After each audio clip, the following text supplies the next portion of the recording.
Today we shall be discussing about the first topic of Rog Nidan, that is concept of Rog Nidan and pathophysiology and clinical diagnosis. So first topic is concept of रोग निदान। तो रोग निदान है क्या? रोग निदान अर्थात रोग व रोगी की परीक्षा कर रोग को सुनिश्चित करना। क्यों? क्योंकि रोग विनिश्चय सम्यक होने पर ही रोग की चिकित्सा फलदायी हो सकती है। के निदान के लिए आयुर्वेदीय परीक्षा पद्धति की विशिष्ट महत्वता है। आयुर्वेदिक औषधियों के चयन हेतु दोष, दूष्य, अग्निमांद्य, आम, स्रोतोदुष्टि आदि संप्राप्ति घटकों को जानना भी परम आवश्यक है। रोग निदान हेतु बृहत्त्रयी ग्रंथों में पर्याप्त वर्णन मिलता है, तथापि अल्प बुद्धि वाले के लिए रोग निदान के ज्ञान हेतु माधव निदान ग्रंथ की रचना की गई, जो कि एक लघुत्रयी ग्रंथ है, जिसमें रोग विनिश्चय हेतु माधव निदान ग्रंथ की रचना 7वीं शती में माधवकर द्वारा की गई। इस ग्रंथ को बुद्धिमान व अल्प बुद्धि वालों के लिए लिखा गया था। माधव निदान ग्रंथ पर मधुकोश टीका सर्वाधिक प्रचलन में रही। मधुकोश टीका गुरु व शिष्य द्वारा लिखी गई, जिनके नाम क्रमशः श्री विजय रक्षित व श्री कंठदत्त शास्त्री हैं। आयुर्वेदिक निदान पद्धति का व्यवहारिक ज्ञान यानी प्रैक्टिकल नॉलेज होना व आयुर्वेदिक चिकित्सा का मुख्य सिद्धांत संप्राप्ति विघटन समझना ही रोग निदान का मुख्य उद्देश्य है। इसके पर्याय देखें तो रोग विनिश्चय या रोग निर्णय भी कहा जाता है। परिभाषा के रूप में मधुकोश टीका का ही एक रेफरेंस मिलता है।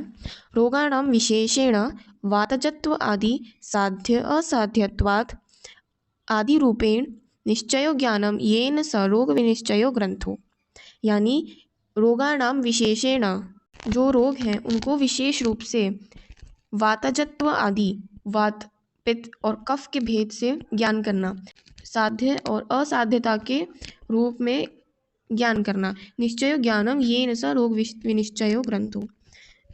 माधव निदान को रोग विनिश्चय ग्रंथ भी कहा जाता है, यानी पहले जो उसका पुराना नाम था वो रोग विनिश्चय था।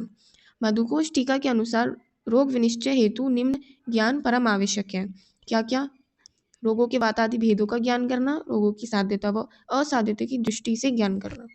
महर्षि चरक ने आयुर्वेद के त्रिसूत्रात्मक ज्ञान हेतुलिंग औषध ज्ञानम स्वस्थातुर पारायणम, ऐसा हमें चरक संहिता फर्स्ट चैप्टर में देखने के लिए मिलता है। तो उसका जो 2/3 भाग हेतु और लिंग पे फोकस करता है, जो कि निदान पंचक के ही अंश है।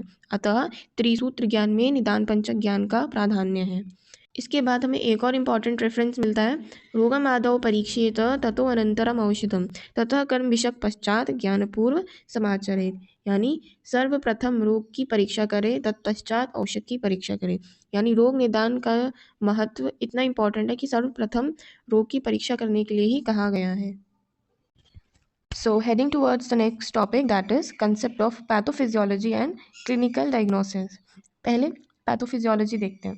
Pathophysiology is a branch of study concerning disordered physiological processes that cause, result from, or are otherwise associated with a disease or injury.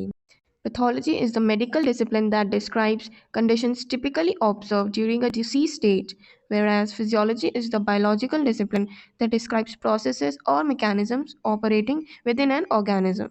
Pathology describes the abnormal or undesired condition, whereas pathophysiology seeks to explain the functional changes that are occurring within an individual due to a disease or pathological state.